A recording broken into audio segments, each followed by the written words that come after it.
তিনি বলেন, আমরা বিশ্বনবীর পাশে বসে আছি, হঠাৎ দেখি মৌমাছির ভনভন ভনভন শব্দ, ডানে বায়ে আমরা মৌমাছি খুঁজতে লাগলাম, কিন্তু খুঁজে দেখি কোনো মৌমাছি নাই। সুবহানাল্লাহ পড়েন। ওমরে ফারুক বলেন, সাহাবাদের সাথে বিশ্বনবী একদিন বসা ছিলেন, আমরা হঠাৎ করে মৌমাছির আওয়াজ শুনতে পেলাম, ডানে বায়ে সামনে পেছনে খুঁজে দেখি কোথাও কোনো মৌমাছি নাই। আমার আর বুঝতে দেরি হলো না, তাহলে এটা মৌমাছি না, বিশ্বনবীর উপরে কোরআনের আয়াত নাজিল করছে কে? বিশ্বনবীর কাছে 7টা প্রক্রিয়ায় কোরআনের আয়াত নাজিল হতো। আমরা এই যে একটা কিতাবের ভেতরে কোরআন পেয়ে গেছি, কি সুন্দর 30 পারা। বিশ্বনবীর কাছে কি আল্লাহ তাআলা এইভাবে একটা কোরআন হাতে তুলে দিছিল? কথা কর। 23 বছরের লম্বা ডিউরেশনে, 23 বছরের লম্বা সময়ে, নাজমান নাজমান ইয়ানি কালিলান কালিলান, অল্প অল্প করে, হাসবা হাওয়াইজিল বাশার, মানব জাতির প্রয়োজন অনুসারে, কোনদিন 1 আয়াত, কোনদিন 10 আয়াত, কোনদিন 5 আয়াত, এভাবে করে করে 23 বছরের লম্বা জিন্দেগিতে আল্লাহ পুরো কোরআনটা বিশ্বনবীর উপর নাজিল করেছে। বিশ্বনবীর কাছে যে কোরআন নাজিল হতো, এগুলোর অনেকগুলো প্রক্রিয়া আছে। সহিহ হাদিসে এসেছে, অনেকগুলো প্রক্রিয়া পাওয়া যায়। 1 নাম্বার প্রক্রিয়া, মিসলা সালসালাতিল জারাস, ঘন্টার ধ্বনির মতো বিশ্বনবীর কাছে কোরআন পাঠাতো কে? হাই স্কুলে বা প্রাইমারি স্কুলে ছুটির সময় দপ্তরি ঘন্টা বাজায় না? ঘন্টা বাজালে কি হয়? আওয়াজ হয়। বিশ্বনবী বলেন, ঘন্টার ধ্বনির মতো বিকট আওয়াজে রব্বুল আলামিন আমার কাছে কোরআন পাঠাতো। এই পদ্ধতিতে বিশ্বনবীর কাছে যখন কোরআন আসতো, প্রচন্ড শীতের রাতে বিশ্বনবী ঘামতে ঘামতে হয়রান হয়ে যেতেন। সুবহানাল্লাহ। কি মজার কোরআন আমরা পাইছি, খুলি আর পড়ি। বিশ্বনবী এই কোরআনকে রিসিভ করতে কত কষ্ট করেছেন। শীতের রাতে, কনকনে শীতের রাতে এই কোরআনকে রিসিভ করতে যে উনি ঘেমে একাকার হয়ে যেতেন। এই হলো একটা প্রক্রিয়া, ঘন্টার মতো কোরআন আসতো। 2 নাম্বার প্রক্রিয়া, মিন ওয়ারাইল হিজাব, পর্দার অন্তরাল থেকে আল্লাহ নিজেই কোরআন পাঠিয়ে দিতেন। বিশ্বনবী আল্লাহরে সরাসরি দেখে নাই। মেরাজের রাতে যখন আল্লাহর দিদারের জন্য গিয়েছিলেন, কথা শুনেছেন কিন্তু দেখে নাই। দুনিয়ার বুকে থেকে আল্লাহরে দেখা যাবে? জান্নাতে না ঢুকে আল্লাহরে দেখা যাবে নাকি? কথা বলেন। আল্লাহর সৌন্দর্য দেখার মতো কোয়ালিটি আমাদের আছে? আল্লাহর চেয়ে সুন্দর কেউ আছে? মেরাজের রাতে আল্লাহর দেখেন নাই, পর্দার এপাশ থেকে আল্লাহ কথা বলে আর নবী শুনে, নবী কথা বলে আল্লাহ শুনে। সুবহানাল্লাহ। এই পর্দার ওই পাশ থেকে সরাসরি আল্লাহ ওহী করেছেন, বিশ্বনবী রিসিভ করেছেন। গেল 2 পদ্ধতি। 3 নাম্বার, ফিল মানাম, স্বপ্নে বিশ্বনবীর কাছে ওহী পাঠিয়ে দেয়া হয়েছে, কিন্তু কোরআনের কোন আয়াত এই স্বপ্নের পদ্ধতিতে আসে নাই, সব জাগ্রত অবস্থায় এসেছে। সুবহানাল্লাহ পড়েন। এরপরে সাইয়েদনা জিবরাইল মাঝে মাঝে নিজের সূরতে ওহী নিয়ে আসতেন।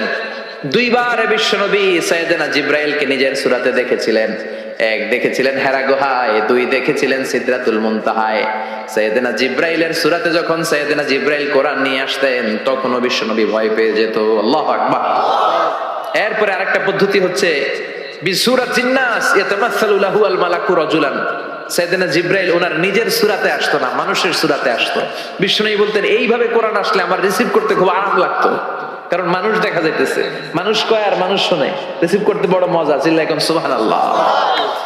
এরপরে আরেকটা পদ্ধতি হচ্ছে, মিসলা দাওয়িয়া সাউতিন নাহাল, মৌমাছির গুনগুন শব্দের মতো চারদিকে ভনভন ভনভন গুনগুন গুনগুন শব্দ শোনা যায়। আসলে গুনগুন না, কোরআন নাজিল করে কে? সাইয়েদনা ওমরে ফারুক বললেন, হঠাৎ আমরা ভনভন শব্দ দেখতে পেলাম, তাকিয়ে দেখি কোনো মৌমাছি নাই।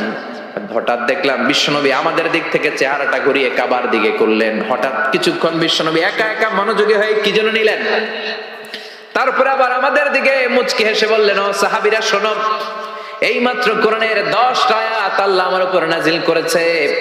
আরে 10টা আয়াতের মধ্যে রব্বুল আলামিন মুমিনদের 7টা গুণাবলীর বর্ণনা দিয়েছে। কোন মুমিন যদি এই 7টা গুণ নিজের মধ্যে ধারণ করতে পারে, রব্বুল আলামিন ওই ব্যক্তিকে জান্নাতের মালিক বানায়া দিবে। ইযা সাআলতা ফাসআলিল্লাহ ওয়া ইযা ইসতাআনতা ফাসতাইন বিল্লাহ। কিছু চাইতে মনে চায়, আল্লাহর কাছে চাও। সাহায্যের দরকার হয়, আল্লাহর কাছে সাহায্য চাও। আমাদের এখন কিছু হইলেই, বিপদে পড়লেই আমরা সবার আগে ফেসবুকে শেয়ার দেই, ঠিক কি না? বিপদ একটা হয়েছে, শেয়ার দেই কোথায়? ফেসবুকে না, আগে শেয়ার করবেন আল্লাহর কাছে। কার কাছে? কথা বলেন। শেয়ার করব কার কাছে? বন্ধুর কাছে শেয়ার করার আগে, স্ত্রীর কাছে শেয়ার করার আগে, কারো কাছে শেয়ার করার আগে শেয়ার করব যার কাছে তিনি কে। কারণ তিনিই পারেন আপনাকে বিপদ মুক্ত করতে। তিনি ছাড়া পৃথিবীর কোনো শক্তি আপনার কোনো উপকারও করতে পারে না, কোনো ক্ষতিও করতে পারে। এজন্য বিষ্ণু বলতেন ইদা সাআলতা ফাসআলিল্লাহ, যখন চাইতে মনে চায় আল্লাহর কাছে চাও, যখন সাহায্যের দরকার হয় আল্লাহর কাছে সাহায্য চাও। বিশ্বনবী নিজেও বিপদে পড়লে সাহায্য চাইতেন কার কাছে? আল্লাহর ওয়ালিরা বিপদে পড়লে সাহায্য চায় কার কাছে? তো আমরাও চাবো কার কাছে? এমনকি বিশ্বনবীর কাছেও সাহায্য চাওয়া যাবে না। বিশ্বনবীর মাকবারার সামনে আমরা মসজিদ নববীতে যখন সালাত পড়ে ওনার কবরের সামনে দাঁড়িয়ে যখন সালাম দেই, তখন বিশ্বনবীর কাছে কিছু চাওয়া যায় না। আল মাইয়িতু ফিল কবর কাল গরীকু ফিল বাহর, সাঁতার না জানা ব্যক্তি সাগরে পড়লে যেরকম অসহায়, মানুষ মরে গেলে এরকম অসহায়। সে আপনারে কিছু করতে পারে না। আপনি বরং তাকে দোয়া করে তার রুহে আপনি সওয়াব পৌঁছে দিয়ে আসবেন, তার জন্য ক্ষমা চাইবেন, ইস্তেগফার করবেন, কিন্তু তার কাছে কিছু চাওয়া যাবে? দয়াল বাবা আপনার দয়া করতে পারে না, দয়া করতে পারে কে? এজন্য জীবনের যে কোনো মুহূর্তে, যে কোনো পরিস্থিতিতে, সিচুয়েশনেই আমরা থাকি না কেন, আমরা সাহায্য চাইবে একজনের কাছে, চিল্লায় বলতে হবে তিনি কে? হাদিসে কুদসিতে আল্লাহ বলেন, লাউ আন্না আউওয়ালাকুম ওয়া আখিরাকুম ইনসাকুম ওয়া জিন্নাকুম, পৃথিবীর সব মানুষগুলো, সব জিনগুলো, সাইয়েদনা আদম থেকে শুরু করে up to the day of judgement, কিয়ামত পর্যন্ত যারা এসেছিল, যারা আছে, যারা আসবে, সবাই যদি একটা ময়দানে দাঁড়িয়ে যায় আর দাঁড়িয়ে যদি আল্লাহর কাছে চাইতে থাকে, আল্লাহ এটা দাও, গাড়ি দাও, বাড়ি দাও, নারী দাও, সম্মান দাও, একটার পর একটা যদি আল্লাহর কাছে চাইতে থাকে, আর আল্লাহ তাআলা যদি তাদের সব চাহিদা পূরণ করে দেয়, সবও যদি দিয়ে দেয়, আল্লাহ বলে আমার ভান্ডারের 1 ইঞ্চিও কমবে না। তো যার ধন ভান্ডার এত বিশাল, তাকে রেখে দিয়ে আমরা অন্য জায়গায় চাবো কেন? কথা বুঝতে পেরেছেন? এটার নাম হচ্ছে তাওহীদ। মানে আমাদের সবকিছু এক কেন্দ্রিক হবে। আমাদের চাওয়া পাওয়া, বাসনা, যন্ত্রণা, আকাঙ্ক্ষা সবকিছু আমরা কার কাছে বলবো? আমাদের স্রষ্টা একজন। চিল্লায় বলতে হবে কয়জন? আরো জোরে বলেন কয়জন? খ্রিস্টানরা বলে ওদের স্রষ্টা 3 জন। কয়জন? এটাকে আরবিতে বলে তাসলিস, ইংরেজিতে বলে ট্রিনিটি, বাংলায় বলে ত্রিত্ববাদ। খ্রিস্টানরা 3 খোদায় বিশ্বাসী, আর আমরা কয় খোদায় বিশ্বাসী? 1 খোদায়। খ্রিস্টানরা বলে আল্লাহ হচ্ছে একজন প্রভু, ঈসা আলাইহিস সালাম হচ্ছে দ্য সন অফ গড, আল্লাহর ছেলে। নাউজুবিল্লাহ পড়েন। আবার জিবরাইল আলাইহিস সালামকে আরেক খোদা মানে, তারা ওনাকে বলে দ্য হোলি স্পিরিট। কিন্তু আমরা বলি কুল হুয়াল্লাহু আল্লাহুস লাম ইয়ালিদ ওয়া লাম ইয়াকুল লাহু কুফুয়ান আহাদ। আমরা বলি আল্লাহ এক, অদ্বিতীয়, তিনি অমুখাপেক্ষী। গোটা বিশ্বের সবাই বিপদে পড়লে চায় কার কাছে? আল্লাহ চায় কার কাছে? হ্যাঁ, আল্লাহ কারো কাছে চায় না। এটাই হচ্ছে স্রষ্টা আর সৃষ্টির পার্থক্য। আমরা বিপদে পড়লে আল্লাহর কাছে চাই, আল্লাহ কারো কাছে চায়? আমাদের প্রয়োজন পূরণে আমরা আল্লাহর কাছে ঠেকা, আল্লাহ কি কারো কাছে ঠেকা? এজন্য আল্লাহ বললেন তোমরা সব ফকির। আমরা কি? রব্বুল আলামিন বলেন ইয়া আইয়ুহান নাসু আনতুমুল ফুকারাউ ইলাল্লাহ ওয়াল্লাহু হুয়াল গনিয়ুল হামিদ। ও দুনিয়ার মানুষেরা শোনো, তোমরা হলো ফকির, তোমাদের প্রয়োজনে আমার কাছে চাও, কিন্তু আমি আল্লাহ কারো কাছে চাই না।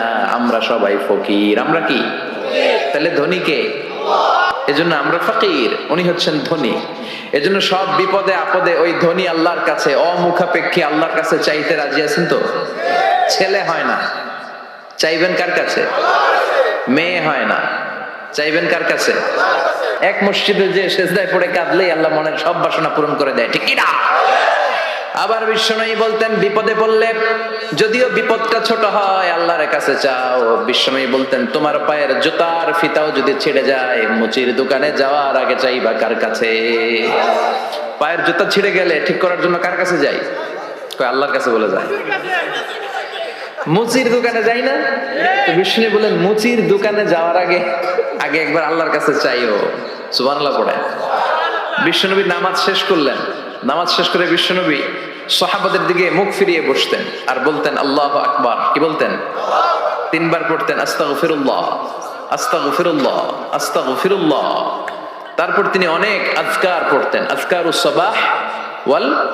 মাসা, সকাল সন্ধ্যার এই জিকিরগুলো পড়ে উনি ওনার জিহ্বাটাকে সিক্ত করে রাখতেন। আমাদের সময়ই হয় না, আমরা নামাজের পরে আল্লাহুম্মা আমিন, ইয়া আরহামার রাহিমিন, সব শেষ। কোন তাসবিহ তাহলিল নাই, জিকির আজকার নাই। বিষ্ণুনবী এটা করতেন না, তাসবিহ পড়তেন। তো বিষ্ণুনবী প্রায় দেখতেন এক সাহাবী সালাম ফিরানোর পরে দেয় দৌড়। বিষ্ণুনবী একদিন বলে, এই বসো, দৌড়াও কেন? কাজ আছে। বিষ্ণুনবী বললেন, আরে তাসবিহ পড়ে, এটা বড় কাজ। সাহাবী বলে, ইয়া রাসূলুল্লাহ, আমি আল্লাহর কাছে কি চাবো? আমার তো চাওয়ার কিছু নাই। বিষ্ণুনবী বললেন, লবণ চাও, লবণ, নুন চাও, এটা নুন। লবণটাও আল্লাহর কাছে চাইতে বলেছে। সুবহানাল্লাহ পড়বেন না? এজন্য বিপদে আপদে কার কাছে যাব? ছেলে হয় না, কে দিবে? মেয়ে নাই, কে দিবে? ছেলে মেয়ে দুইটাই লাগবে, কে দিবে? আবার দেখেন কাউরে আল্লাহ ছেলেও দেয় না, মেয়েও দেয় না, আছে না নাই? তাহলে দেওয়ার মালিক কিন্তু একজন। চিৎকার করে বলতে হবে, তিনি কে? শুধু মুমিনদের নামে সূরা দিলেন না, মুমিনদের নামে তো দিলেনই, আবার কাফিরদের নামেও দিলেন। সুবহানাল্লাহ। আবার মুমিন আর কাফেরের মাঝখানে আরেকটা দল আছে, মুমিনও না কাফেরও না, মুমিনও না কাফেরও না, এদের ভিতরে এক বাইরে আরেক, এদেরকে চিনা বড় দায়। এরা সব সময় দোদুল্যবান, এরা এদিকেও আছে ওদিকেও আছে, যেই দিকে বৃষ্টি ওই দিকে ছাতা ধরে। এই সরকার ক্ষমতায় আসলে এদেরকে তেল মারে, আবার ওই সরকার আসলে এগারো তেল মারে। এখন অবশ্য এত সুযোগ নাই, এখন আমগো সরকার একটা। কথা কোন? আগে কখনো যাইতো এদিকে, আবার যাইতো এদিকে, আমি সব সময় একদিকে। আছে না নাই? আমরা চাই দুবেলা দুমুঠো ভাত, আমাদের সিকিউরিটি, আমাদের নিরাপত্তা, আমাদের ইসলাম। যে দেশে আল্লাহু আকবার ধ্বনির সাথে সূর্য ওঠে, আল্লাহু আকবার ধ্বনির সাথে সূর্য ডুবে, সে দেশে আর কিছু থাকবে না থাক, ইসলাম থাকবেই। আমরা চাই আমার এই ইসলামের বিরুদ্ধে কেউ কথা না বলুক, আমার নবীর সম্মান নিয়ে কেউ ছিনিমিনি না খেলুক। আমরা চাই আমার এই কোরআনের ব্যাপারে কথা বলার স্পর্ধা যেন কারো কলিজায় না হয়। জোরে কোন ঠিক কিনা? সাধারণ জনগণ হিসেবে এতটুকু চাওয়া আমাদের থাকতে পারে না? আমাদের নেতা নেত্রীদের কাছে আমরা শুধু এটাই চাই। তো আল্লাহ বললেন, গোলাম মুমিনদের নামে সূরা দিলাম সূরাতুল মুমিনুন, কাফিরদের নামেও সূরা দিলাম। আবার মুমিনও না কাফিরও না, মাঝামাঝি একটা ওই দলের নামেও সূরা দিলাম সূরাতুল মুনাফিকুন। সুবহানাল্লাহ। আমরা মুনাফিক হতে চাই না, চাই কি হইতে চান? আমরা ঈমানের জীবন চাই, ঈমানের মৃত্যু চাই, আমরা শাহাদাতের তামান্না চাই। আল্লাহ তুমি কবুল করে নাও। বিষ্ণুই বলেন, যারা শাহাদাতের তামান্না অন্তরে রাখে না ওরা মুমিন হতে পারে? আর শাহাদাতের তামান্না অন্তরের মধ্যে রেখে লোকটা যদি বিছানায় পড়ে মারা যায়, শহীদদের কাতারে কিয়ামতের দিন তারে দাঁড় করাইয়া দিবে কে? আমাকে শহীদ করে ওই মিছিলে শামিল করে নিও, যে মিছিলের নেতা মীর হামজা, খোবায়েবে খাব্বাব, আল্লাহর কাছে যারা অতি প্রিয়, শামিল করে নিও আমাকে শহীদ করে ওই মিছিলে শামিল করে নিও। পড়ে না আমি চিল্লায় পড়ে না আমিন। মরতে যখন হবেই আমরা শাহাদাতের মৃত্যু চাই। সাইয়েদনা ওমর ফারুক আল্লাহর কাছে দোয়া করতেন, আল্লাহ আল্লাহুম্মা রযুকনা শাহাদাতান ফি সাবিলিক ওয়াল মাউত ফি হারামি রাসূলিক। ও আল্লাহ, আপনি আমার শাহাদাতের মৃত্যু দেন, আমার মৃত্যু পৃথিবীর কোন শহরে না দিয়ে বিশ্বনবীর শহরে মদিনাতে আমার মৃত্যু দেন। ওনার দোয়া কবুল করে নিয়েছে কে? উনি অ্যাসাসিনেটেড হয়েছেন, আত্মাইর আঘাতে উনি নিহত হয়েছেন। আর ওনার কবরটা আছে বিশ্বনবী, তার পাশে আবু বকর, তার পাশে ওমরে ফারুক শুয়ে আছে। ডেকেলাও রাসূল আল্লাহ না, ডেকেলাও মাবুদ আল্লাহ। কারণ রাসূল আপনাকে দিদার দিতে পারে না, দিদার দিবে কে? বিশ্বনবীর স্বপ্নে দেখা অনেক বড় নিয়ামত, চাইলে বিশ্বনবীরে স্বপন যোগে দেখা যায় না। আল্লাহ যারে এই নিয়ামত দিতে চায় তারে দেয়, সবাই রে আল্লাহ দেয় না। এজন্য এই নিয়ামতটাও বিশ্বনবীর কাছে যাওয়া যায় না, চাইতে হবে কার কাছে? আল্লাহ আপনারে দিদার দিবে কি দিবে না এটা আল্লাহর চয়েস। বিশ্বনবী এসে আপনারে দিদার দিতে পারে না, আল্লাহর হুকুম না হলে বিশ্বনবীও দিদার দেন না। চিৎকার করে বলেন ঠিক কি না? বিশ্বনবীর ইন্তেকালের পরে সাহাবারা মা আয়েশার কাছে যে বলে, ও আম্মা, আমাদের নবী কেমন ছিল বলেন? মা আয়েশা বলতেন, কানা খুলুকুহু আল কুরআন, বিশ্বনবীর চরিত্র ছিল কোরআনের চরিত্র। কিসের চরিত্র? পুরো 30 পারা কোরআনে থিওরিটিক্যালি যা বলে দেয়া আছে, বিশ্বনবীর জীবনীতে প্র্যাকটিক্যালি সেগুলো করে দেখানো আছে। সুবহানাল্লাহ। সাহাবারা বললেন, ও মা, এত সংক্ষেপে কেন বলেন, একটু বিস্তারিত বলেন, আমার নবীর চরিত্র কেমন ছিল? মা এসে বললেন, ও সাহাবারা, তোমরা কি কোরআনের 23তম সূরা সূরাতুল মুমিনুনের প্রথম 10টা আয়াত তেলাওয়াত করো নাই? এই প্রথম 10টা আয়াতের ভিতরে যেই গুণের কথা আছে, সবগুলো গুণ দিয়ে তোমাদের নবীর জীবন সাজানো ছিল। আল্লাহ বললেন, قد أفلح المؤمنون الذين هم في صلاتهم خاشعون। قد أفلح المؤمنون দিয়ে আল্লাহ শুরু করেছেন। قد أفلح المؤمنون, successful indeed are the believers। সফল কাম হলো তারা ঈমান এনেছে যারা। কার কথা? সফল কারা? who are the successful in life? যদি আপনারা কেউ প্রশ্ন করে সফল কারা, যদি আমাদেরকে জিজ্ঞেস করা হয় কারা সফল, সফলতার মানদণ্ড কি? এই পৃথিবীর বুকে সফল হওয়ার অনেক মানদণ্ড হতে পারে, পারে না? In terms of wealth and money, অর্থের মানদণ্ডে কারা সফল যদি জিজ্ঞেস করা হয়, কার নাম বলবেন? হ্যাঁ, বিল গেটস, তাই না?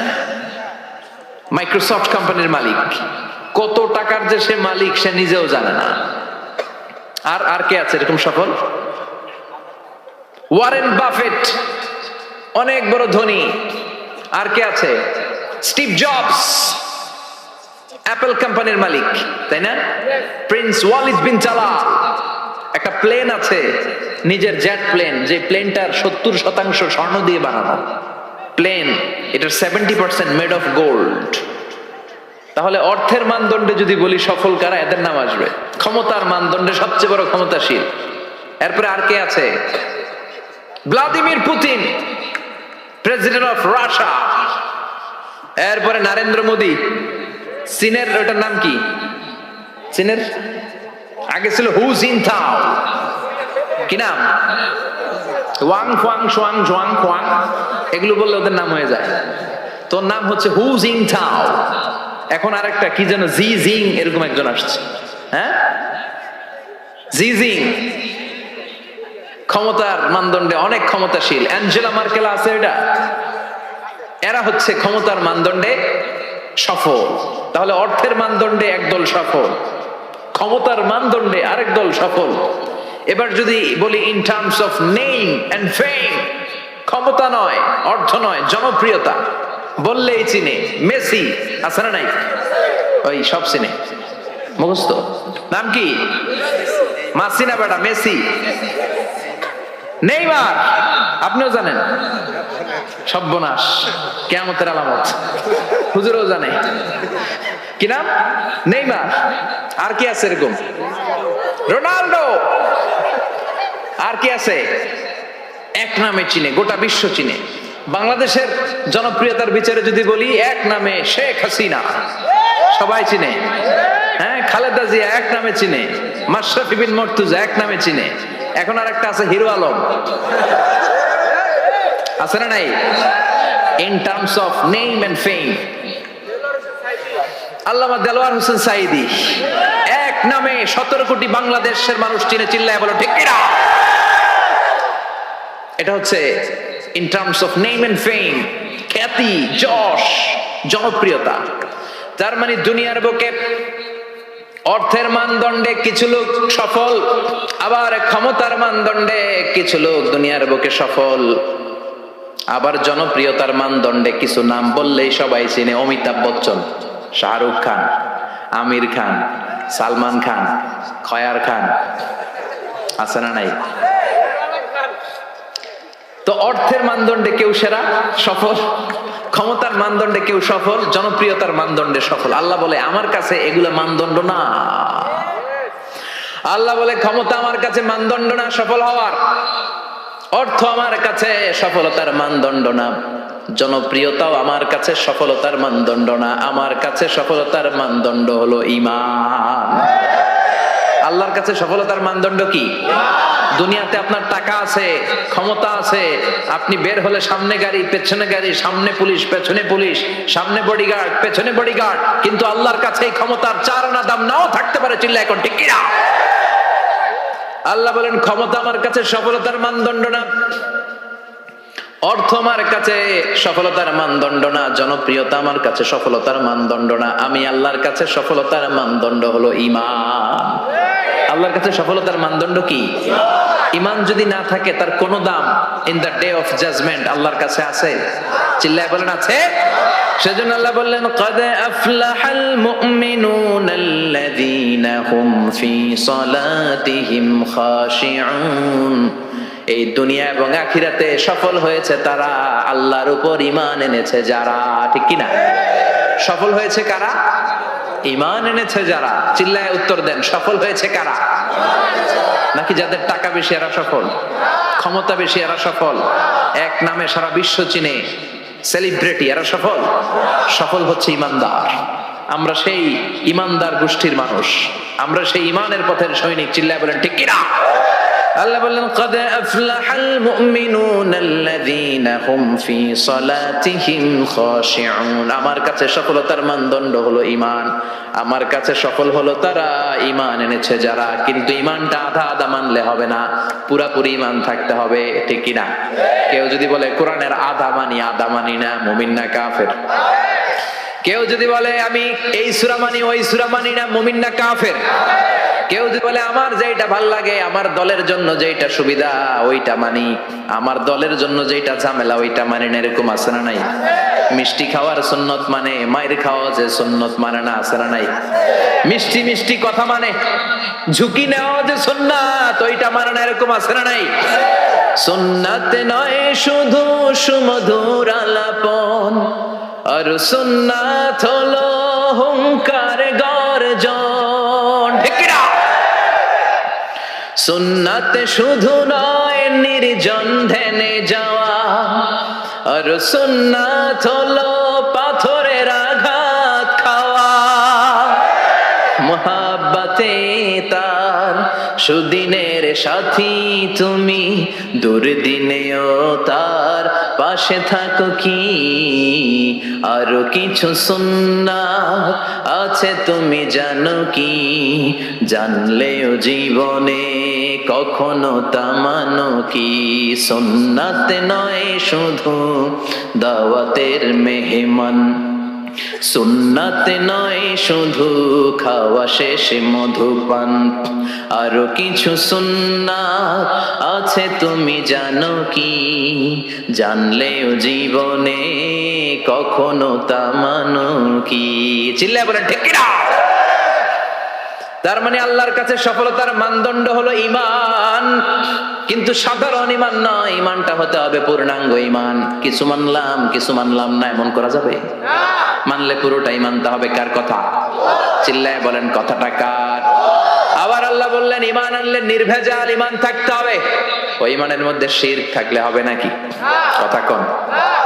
আল্লাহ বললেন ওয়াল্লাযীনা আমানু ওয়া লাম ইয়ালবিসু ঈমানাহুম বিযুলমিন উলাইকা লাহুমুল আমনু ওয়া হুম মুহতাদুন।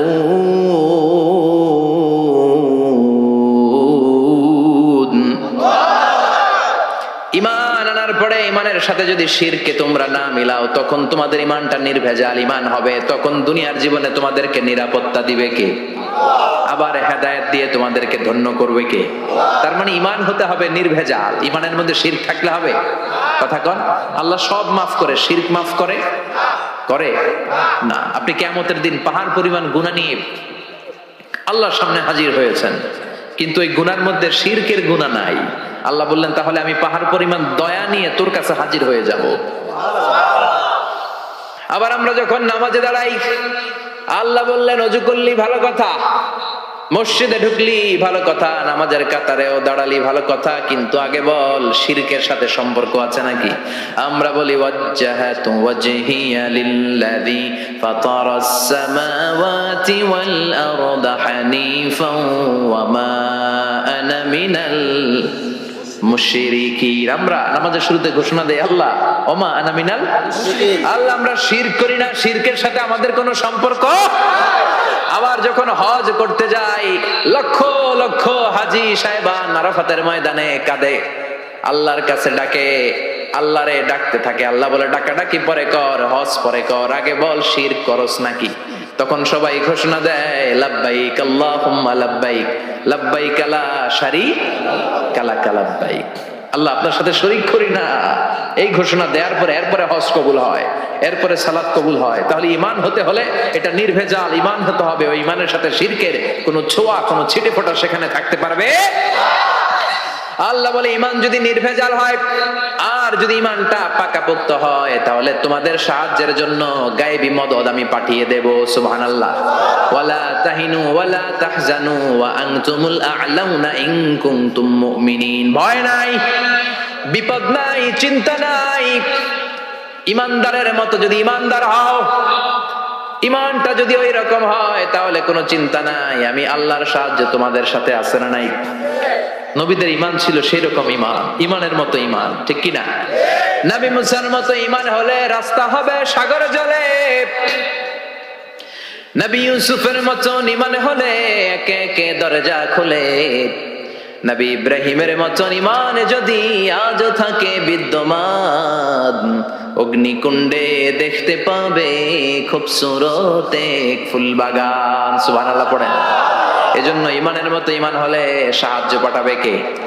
আল্লাহ বললেন ওয়ালা তাহিনু ওয়ালা তাহজানু ওয়া আনতুমুল আ'লাউনা ইন কুনতুম মুমিনিন। ভয় পেও না, চিন্তা করো না, আল্লাহর সাহায্য আছে না নাই? বিপদ যত বেশি আসে, পরীক্ষা যত বেশি আসে, বিজয়ের পতাকা পতপত করে উড়ার সময়টা কাছে আসতে থাকে, ঠিক কি না?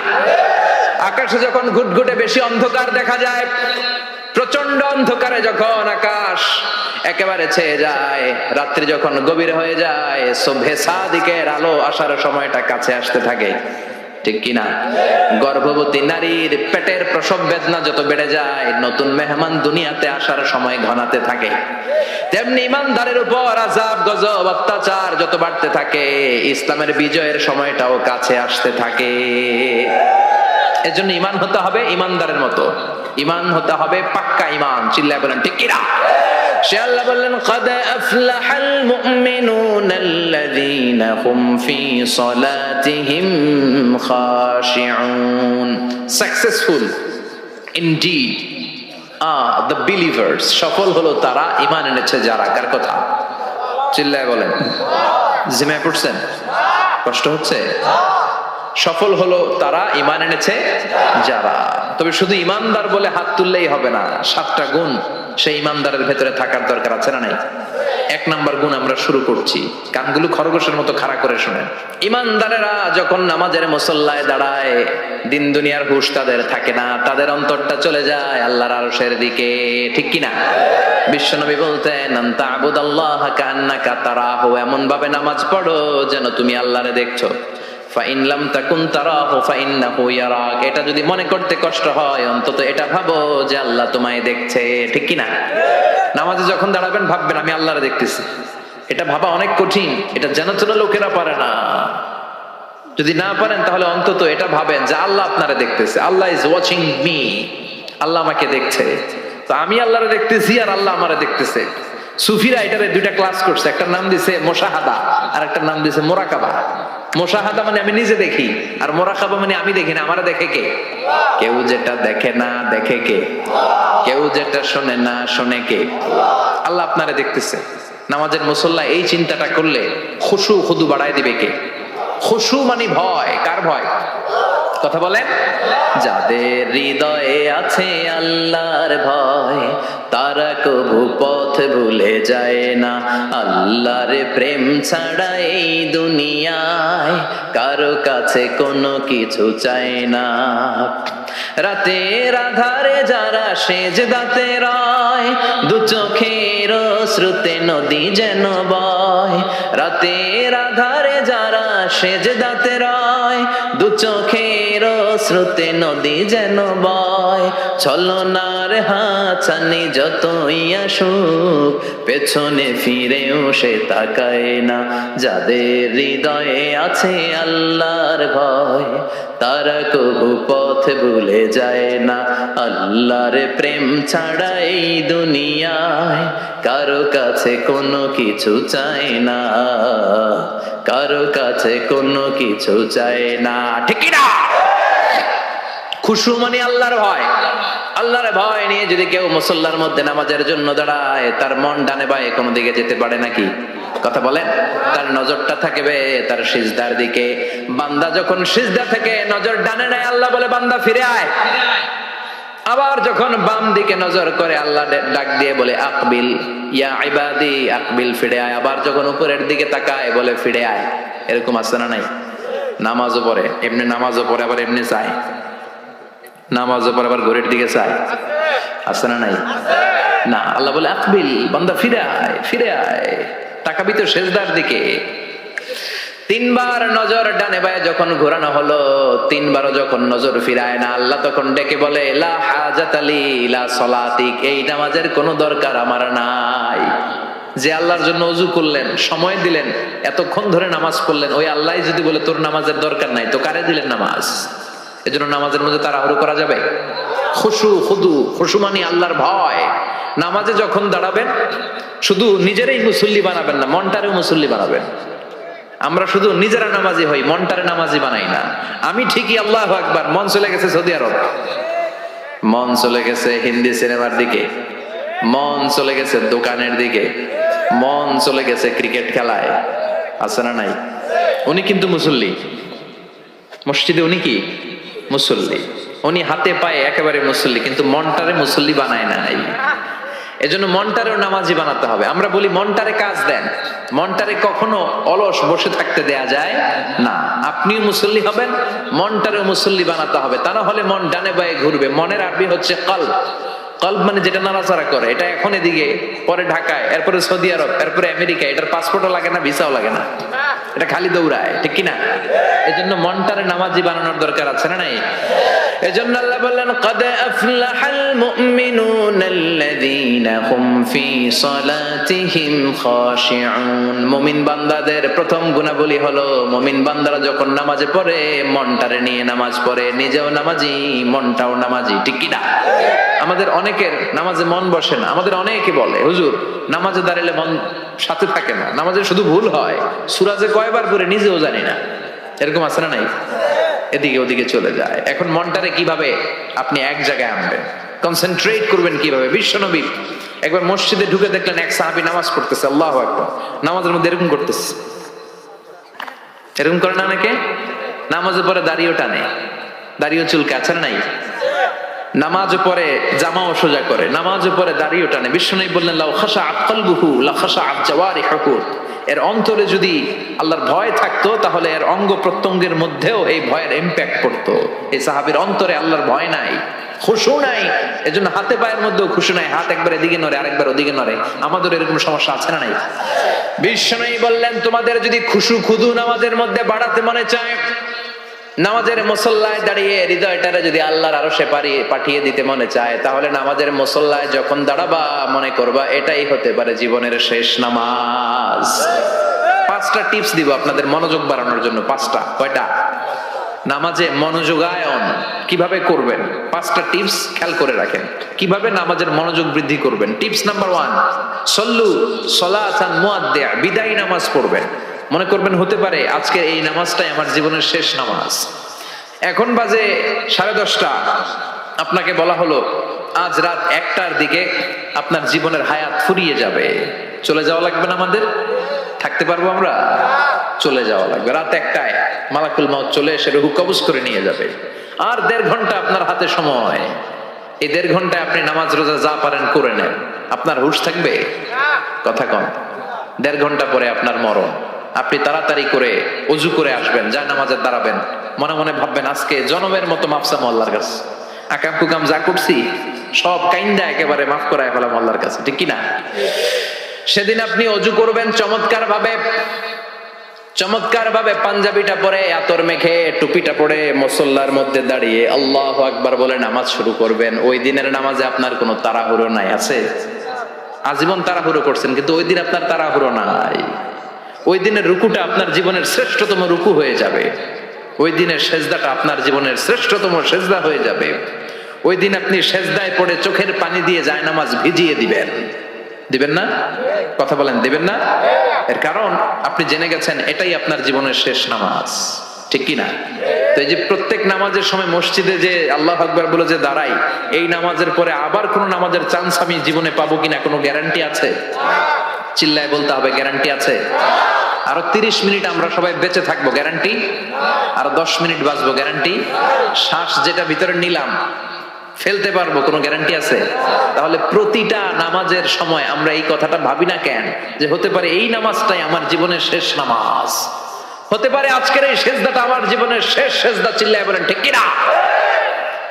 বিশ্বনবী শিখাই দিলেন মনোযোগায়নের প্রথম পদ্ধতি, নামাজে মনোযোগ থাকে না, মনোযোগ যদি বাড়াতে চাও ভাবো এটাই হতে পারে জীবনের শেষ নামাজ। সাল্লু সালাতান মুআদ্দে, পারফর্ম দ্য সালাহ as if this is your last and final prayer. এমন ভাবে নামাজ করো মনে করো এটাই হতে পারে জীবনের শেষ নামাজ। আজকে থেকে প্রত্যেকবার আল্লাহু আকবার বলার সময় এটা ভাবতে পারবো না আমরা যে হতে পারে এই নামাজটা আমার শেষ নামাজ? এই চিন্তাটা মাথার মধ্যে রাখার দরকার আছে না নাই? সাইয়েদনা আলী রাদিয়াল্লাহু তাআলা আনহু উনি যখন নামাজে দাঁড়াতেন দিন দুনিয়ার হুঁশ থাকতো না, উনার পায়ের মধ্যে জিহাদের ময়দানে তীর ঢুকেছে, তীর বের করতে গেলেই চিৎকার মারে, কাউরে তীর ধরতে দেয় না। বিশ্বনবী বললেন বেলাল আকিমিস সালাহ, নামাজের ইকামত দাও। নামাজ শুরু করার আগে এক সাহাবীরে বললেন নামাজের মাঝখান দিয়ে যে তুমি আলীর পা থেকে টেনে তীর বের করবে, কারণ আমি জানি আমার মেয়ের জামাই আলী যখন নামাজের যায় নামাজে দাঁড়ায় দিন দুনিয়ার কোনো হুঁশ আলীর আর থাকে না। ইকামত হলো আল্লাহু আকবার, আল্লাহু আকবার। বিশ্বনবী নামাজ শুরু করলেন, রুকু দিলেন, সিজদা দিলেন। দ্বিতীয় রাকাতের জন্য যখন দাঁড়ালেন বিশ্বনবীর কথা মতো এই সাহাবী যে কাতারের মাঝখানে সাইয়েদনা আলীর পা থেকে গায়ে যত জোর ছিল টান মেরে তীর বের করেছে, ফিনকে দিয়ে রক্ত বের হয়েছে। সাইয়েদনা আলী মুহূর্তের জন্য টের পায় নাই। নামাজ শেষ, সালাম ফিরালেন, তাকিয়ে দেখে পায়ে তীর নাই, চারদিকে শুধু রক্তের বন্যা। বিশ্বনবী বললেন ও আলী চিন্তা করো না, আমার কথা মতো এক সাহাবী তোমার পা থেকে তীর বের করেছে। আমি জানি যখন তুমি নামাজের মুসল্লায় দাঁড়িয়ে যাও তোমার মনটা দুনিয়ায় থাকে না, তোমার মনটা আল্লাহর আরশের দিকে চলে যায়। তোমার নামাজের মধ্যে খুশু খুদু এত বেড়ে যায়, আখিরাতের কথা এত তোমার স্মরণ হয়ে যায়, নামাজের মধ্যে তোমার পায়ের তীর টেনে বের করেছে, এক সেকেন্ডের জন্যও তুমি টের পাও নাই রে আলী। সুবহানাল্লাহ। উনি মনে করতেন এটাই জীবনের শেষ নামাজ। সাহাবারা যখন মরুভূমিতে নামাজ পড়তে দাঁড়াতেন আকাশের পাখিগুলো এসে সাহাবাদের মাথার মধ্যে বসে যেত। মরুভূমির পাখিগুলো মনে করতে এগুলো খেজুর গাছ, পাখিগুলো মনে করতে এগুলো খেজুর গাছ, কারণ সাহাবারা নড়ে না চড়ে না ডানে বায়ে তাকায় না। খেজুর গাছ যেদিন ঠায় দাঁড়িয়ে থাকে সাহাবারা ঠায় দাঁড়িয়ে থেকে নামাজ পড়তেন। চিল্লায় কোন আল্লাহু আকবার। তাহলে মনোযোগ বৃদ্ধির 1 নম্বর পদ্ধতি, মুসল্লায় যখন দাঁড়াবো ভাববো এটাই আমার জীবনের শেষ নামাজ, এরপরে হয়তো নামাজের সুযোগ নাও পেতে পারি, ঠিক কিনা? 2 নম্বর পদ্ধতি হলো নামাজের মধ্যে আহকাম এবং আরকান গুলো ধীরস্থির ভাবে আদায় করতে হবে, তাড়াহুড়ো নামাজের মধ্যে করা যাবে না। আমাদের হানাফি মাযহাবে তা'দিলুল আরকান এটা ওয়াজিব। রুকুনগুলো আদায় করার সময় ধীরস্থির ভাবে আদায় করা এটা হানাফি মাযহাবে কি ওয়াজিব। চিল্লায় বলেন এটা কি ওয়াজিব। তরক করলে কি করতে হয়? হ্যাঁ, সজদা দিতে হয়। কিন্তু অন্যান্য মাযহাবে এটা ফরজ, এটা বাদ দিলে আপনার নামাজই হবে না, তাড়াহুড়ো করলে নামাজই হবে না। বিশ্বনবী দেখলেন মসজিদে নববীতে এক সাহাবী নামাজ পড়ে, নামাজ শেষে নবীর কাছে আসলে বিশ্বনবী বললেন সল্লি ফাইন্নাকা লাম তুসল্লি, নামাজ পড়ো কারণ তোমার নামাজ হয় নাই। সাহাবী আবার পড়লেন, আবার আসলেন, বিশ্বনবী বললেন সল্লি ফাইন্নাকা লাম তুসল্লি, নামাজ পড়ো তোমার নামাজ হয় নাই। সাহাবী আবার নামাজ পড়ে আবার নবীর কাছে আসলেন, বিশ্বনবী বললেন সল্লি ফাইন্নাকা লাম তুসল্লি, নামাজ পড়ো নামাজ হয় নাই। এবার সাহাবী এসে বলে ও নবী 3 বার পড়লাম নামাজ আমার হয় না, এর চেয়ে ভালো নামাজ আমি পড়তে জানি না। বিশ্বনবী বললেন তাহলে আসো আমি শিখাই দেই, যখন নামাজে দাঁড়াবা ধীরস্থির ভাবে দাঁড়াবা, রুকুতে যখন যাবা পিঠটারে টান টান করে সোজা করে দিবা। বিশ্বনবী যখন রুকু দিতেন বিশ্বনবীর পিঠটা একেবারে স্ট্রেট ফরওয়ার্ড। সাহাবারা বলতেন বিশ্বনবীর রুকু দেওয়া পিঠের উপরে যদি পানি ভর্তি একটা গ্লাস রেখে দেওয়া হয় পানিগুলা কাঁপবে না, গ্লাসটাও পড়বে না। সুবহানাল্লাহ। তার মানে বিশ্বনবীর রুকুর পিঠটা কেমন ছিল? Straight forward. বিশ্বনবী বলেন রুকু থেকে দাঁড়াবা ধীরস্থির ভাবে দাঁড়াও, আবার সেজদায় গেলে ধীরস্থির ভাবে যাও। আমাদের দেশে অনেকে রুকু থেকে কোন রকম মাথাটা তুলে আবার সেজদায় দৌড় মারে। 2 সেজদার মাঝখানে ধীরস্থির ভাবে বসা হচ্ছে ওয়াজিব। অনেকে এক সেজদা থেকে কোন রকম মাথাটা একটু উপরের দিকে উঠিয়ে আরেক সেজদায় মুরগির মতো ঠোকর মারে, এরকম তো এদিকে নাই না? আবার অনেকে ইমাম সাহেবের আগে দৌড় মারে, আছে না নাই?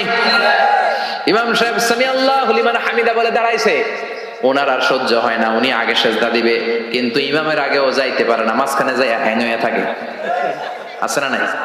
মোবাইল মাঝে মাঝে হ্যাং হয় না, মানে সামনেও যায় না পিছনেও যায় না, তো ওনারাও ইমামের আগে সেজদায় যাবে, তো ইমাম যাইতে পারে না, উনিও যেতে পারে না, মাঝ অবস্থায় যায় কি হয়? হ্যাং। হ্যাং হইবেন আপনারা? হ্যাং হওয়া যাবে না। তাহলে মনোযোগ বাড়ানোর 2 নাম্বার পদ্ধতি হচ্ছে কি করবেন? ধীরস্থির ভাবে। There is no rushing in salah, there is no hastiness in salah। নামাজের মধ্যে কোনো তাড়াহুড়ো নাই, তাড়াহুড়ো করলে এটা নামাজ হয় না। এমনকি নামাজের দিকে বিশ্বনবী তাড়াহুড়ো করে যেতেও নিষেধ করেছেন। ইদা উকিমাতিস সালাহ, নামাজ যখন শুরু হয়ে যাবে ধীরস্থির ভাবে যাবেন, তাড়াহুড়ো করে যাওয়া যাবে না। 3 নাম্বার পদ্ধতি, জামাতে পড়বেন, তাহলে মনোযোগ বাড়ায় দিবে কে? বিশ্বনবী বলেন সালাতুল জামাআত আফদলু সালাতাল ফারদি বি27 দারাজা। একা একা নামাজ পড়লে যতটুকু সওয়াব হয়, জামাতে নামাজ পড়লে 27 গুণ বেশি সওয়াব হয়। জামাতে পড়ার দরকার আছে না নাই? জামাতে পড়লে আর মনোযোগ এদিক সেদিক যায় না, সবাই আল্লাহু আকবার, আমি আল্লাহু আকবার, সবাই আসসালামু আলাইকুম ওয়া রাহমাতুল্লাহ, আমি আসসালামু আলাইকুম ওয়া রাহমাতুল্লাহ, মন আমার এদিক সেদিক যাওয়ার সুযোগ আছে কম, ঠিক কি না? 4 নাম্বার, নামাজে যা বলেন অর্থ বোঝার চেষ্টা করেন। আমরা সালাতে যেটা বলি এটার অর্থ বুঝি না, আমরা প্রতিদিন বলি আলহামদুলিল্লাহি রাব্বিল আর রহমানির মালিকি, আবার বলি সামি আল্লাহু লিমান হামিদা, কি কইলাম বুঝি নাই। সুবহান রাব্বিয়াল আলা মানে কি জানি না, আত-তাহিয়াত লিল্লাহি ওয়াস সালাওয়াত ওয়াত তাইয়্যিবাত অর্থ কি জানি না। এজন্য সালাতে যা বলেন এটা বুঝে বুঝে বলার চেষ্টা করেন। এট লিস্ট সালাতে যেটা আপনি পড়েন এটার অর্থটা শেখার চেষ্টা করেন, তাহলে বললে হৃদয়ের মধ্যে টাচ লাগবে, অন্তরে দরদ লাগবে, চিৎকার করে বলেন ঠিক কি না? 5 নাম্বার পদ্ধতি, নামাজের মধ্যে যে সুন্নাত গুলো আছে সুন্নাত গুলো আদায় করবেন, তাহলে নামাজের মধ্যে মনোযোগ বাড়ায়া দিবে কে? হাত তোলা সুন্নাত, তোলেন। রাফউল ইয়াদাইন যদি করেন, অভ্যাস যদি থাকে, বারবার হাত তোলা তুলেন, প্রতিবার তুললে 10টা করে সওয়াব। আমিন বলবেন, যে মসজিদে জোরে জোরে বলেন, আস্তে তো আস্তে বলেন, কিন্তু বইলেন, বলার দরকার আছে না নাই? বিশ্বনবী বললেন ইদা আম্মানাল ইমাম আমিনু, ইমাম যখন আমিন বলে তোমরাও আমিন বলো, কারণ তোমরাও যখন আমিন বলো ফেরেশতারাও আমিন বলে। তোমাদের আমিন ফেরেশতাদের আমিন যখন মিলে যায়, তোমাদের জীবনের সব গুনাহ মাফ করে দেয় কে? এজন্য আমিন জোরে কোন বাস্তে কোন বলবেন, এটা ছাড়বেন না। তাশাহুদের মধ্যে আঙ্গুল তুলবেন, হয় নাড়াবেন নয় তুলে রাখবেন, এটা সুন্নাহ। আশাদ্দু আলা শাইতান মিনাল হাদিদ, শয়তানরে লোহা দিয়ে পিটাইলে যত কষ্ট পায়, তাশাহুদে বসে এই আঙ্গুলটা নাড়ালে এর চেয়ে বেশি কষ্ট পায়। সুবহানাল্লাহ কইবেন না? এজন্য মুরাআতুস সুনান, সুন্নাত গুলো মানার চেষ্টা করেন, সালাতে মনোযোগ বাড়ায় দিবে কে? এজন্য আল্লাহ বললেন কাদ আফলাহাল মুমিনুনাল্লাযীনা হুম ফি সালাতিহিম খাশিউন, সফল হলো তারা ঈমান এনেছে যারা। আর ঈমানদারের প্রথম বৈশিষ্ট্য আল্লাযীনা হুম ফি সালাতিহিম খাশিউন, নামাজের মধ্যে মুসল্লির অন্তরে ভয় থাকবে কার? মনে থাকবে খুশু খুদু, এটার বলে হুজুরুল কলব, অন্তরটাকে ধরে রাখতে হবে। 2 নাম্বার আল্লাহ বললেন ওয়াল্লাযীনা হুম আনিল লাগবি মুরিদুন, মুমিন বান্দার 2 নাম্বার গুণ, অনর্থক কাজ থেকে তারা দূরে থাকে। অনর্থক কোন বিষয়ের দিকে মুমিন কখনো যায়, লাগবুন মানে অনর্থক বিষয়, মুরিদুন তারা মুখ ফিরিয়ে নেয়। অনর্থক কোন কাজে মুমিন যায়? যেই কাজে সওয়াব নাই ওই কাজ মুমিন করে? যেই কাজে গুনাহ হয় ওই কাজে যাওয়া যাবে? কথা বলেন। মুমিন যাবে ওই কাজে যেই কাজ করলে মানব